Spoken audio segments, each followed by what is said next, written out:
good morning. Niata diri sa gilid sa balay. Idapit sa karsada kay gihiluan. Kay along di highway man ni siya.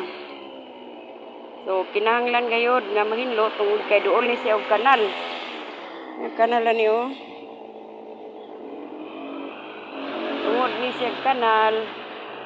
Unya panguhaon gini yung mga sagbutan ni kay maka pundo ni mo overflow ang tubig ug mag-uwan na delikado. Muni nga hiluan gini ang mga palibutan ni. Kani o gisiliga na. O diha padung na dito highway padung guwa. O kani dinhi o. Muni ni hiluan gyud dapat kay along di highway nila tan-aw sa mga tao. Diba mga ka-viewers, mga friends diha o sige. Salamat sa inyong pagtanaw. Salamat ug may buntag.